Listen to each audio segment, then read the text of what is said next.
नमस्कार, जय श्री कृष्ण। हम धनतेरस क्यों मनाते हैं, इसके बारे में आज आपको मैं थोड़ी सी जानकारी दूंगी और साथ ही हमारा चैनल भविष्य मालिका पर आधारित है, लेकिन पुराणों के कुछ बातें हमें मालूम होना आवश्यक है। इसीलिए मैं आप सभी के सामने इस विषय को लेकर आई हूँ और साथ ही में भविष्य मालिका के भी विषय में मैं बताऊंगी आखिर इस त्योहार को लेकर भविष्य मालिका में क्या बातें बताई गई है। तो आगे बढ़ने से पहले आप हमारे चैनल को सब्सक्राइब कीजिएगा, बेल आइकन दबाइए, लाइक शेयर अवश्य कीजिएगा। धनतेरस का पर्व दीपावली से ठीक 2 दिन पहले मनाई जाती है, जिसे धन त्रयोदशी भी कहा जाता है। इस धन की देवी लक्ष्मी आयुर्वेदाचार्य धन्वंतरी के जन्म उत्सव के रूप में मनाया जाता है। इस दिन को लेकर कई मान्यताएं हैं और कई कथाएं भी प्रचलित है जो इस महत्व को दर्शाती है।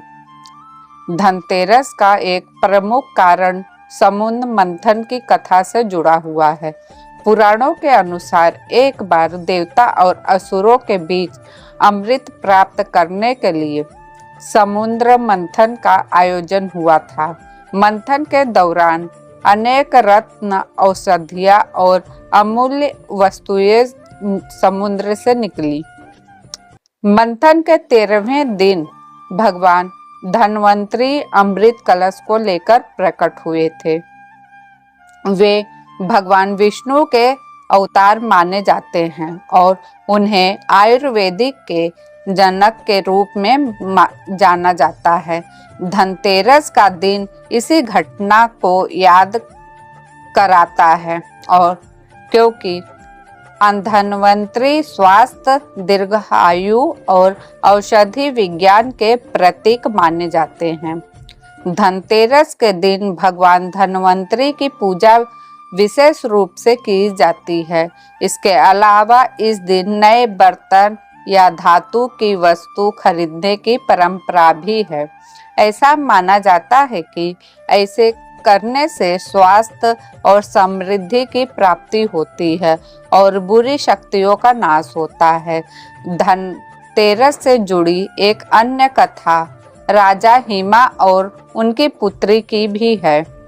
कहा जाता है कि राजा हिमा के पुत्र की कुंडली में भविष्यवाणी की गई थी कि उनकी मृत्यु सर्पदंश से होगी और वह केवल 16 साल की उम्र तक ही जीवित रहेंगी।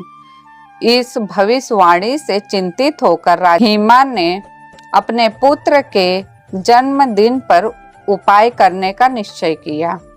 जब वह दिन आया तो उनकी पत्नी ने अपने पति को रात भर जागृत रखने का संकल्प लिया था। उसने अपने पिता के चारों ओर बहुत सारे सोने और चांदी के आभूषणों तथा धातु की वस्तुएं रख दी और दीपक जलाकर रखे। उस रात को यमराज सर्प के रूप में आए, लेकिन उससे उनके पास रखे सोने और चांदी के कारण उन्हें पास आने में कठिनाइयां हुई। यमराज दीपों की चमक से प्रभावित होकर वापस लौट गए। इस प्रकार राजा हिमा का पुत्र सर्पदंश से बच गया। इस कथा के अनुसार धनतेरस के दिन घर के दरवाजे पर दीप जलाना शुभ माना जाता है ताकि यमराज घर में प्रवेश न कर सके और परिवार को स्वास्थ्य तथा समृद्धि की प्राप्ति हो। इसी कारण से दीप जलाने और सोने चांदी की वस्तुएं खरीदने की परंपरा भी हुई। धनतेरस का संबंध माता लक्ष्मी से भी है। दीपावली के अवसर पर माता लक्ष्मी की पूजा का विशेष महत्व है और धनतेरस से ही माता लक्ष्मी का स्वागत शुरू हो जाता है। यह दिन विशेष रूप से समृद्धि और धन की देवी लक्ष्मी को प्रसन्न करने के लिए मनाया जाता है। धनतेरस के दिन लोग अपने घरों को साफ सुथरा और सजाकर लक्ष्मी जी का स्वागत करते हैं ताकि उनकी कृपा से घर में सुख समृद्धि और वैभव का आगमन हो सके। लोग इस दिन अपने घर में नए बर्तन, आभूषण या धातु की वस्तुएं खरीदते ताकि लक्ष्मी जी का आशीर्वाद घर पर अस्थायी रूप से बना रहे। यह विश्वास है कि दिन की कई खरीदारी से घर में लक्ष्मी का वास होता है और समृद्धि आती है। धनतेरस का दिन व्यवसाय और व्यापार में भी विशेष माना जाता है। व्यापारी वर्ग इस दिन को बहुत शुभ माना जाता है। नए बही खाते या लेजर बुक इस दिन खरीदी जाती है ताकि व्यापार में बरकत बनी रहे।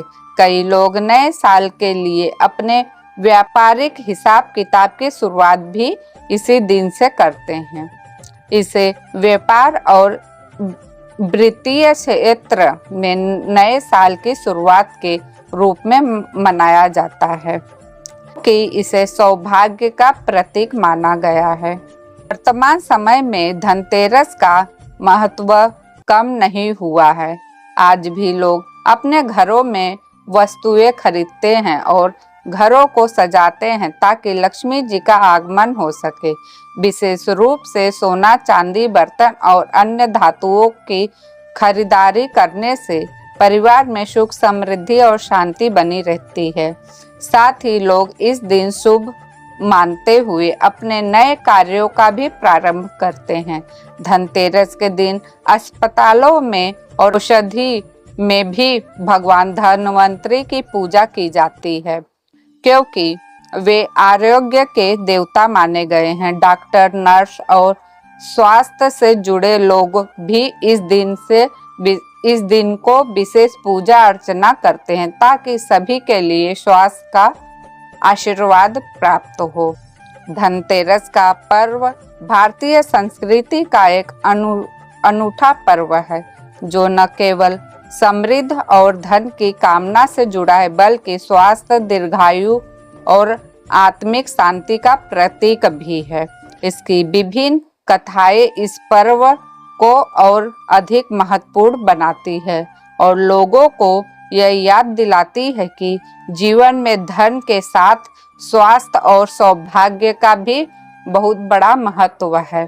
तो यह था धनतेरस से जुड़ी कथाएं जो हम लोगों को जानना आवश्यक है। अब जानते हैं भविष्य मालिका में इस पर्व, इस त्योहार को लेकर क्या बातें बताई गई हैं।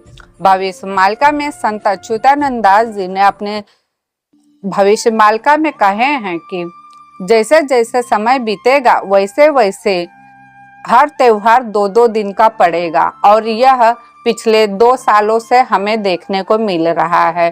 प्रत्येक त्योहार 2 बार पड़ रहा है और इसमें लोग कंफ्यूज भी हो रहे हैं और इसी विषय को भविष्य मालिका में संत अच्युतानंद दास जी ने कहा है कि यह जो 2 दिन का पर्व पड़ रहा है यह सतयुग के आने का ही संकेत है।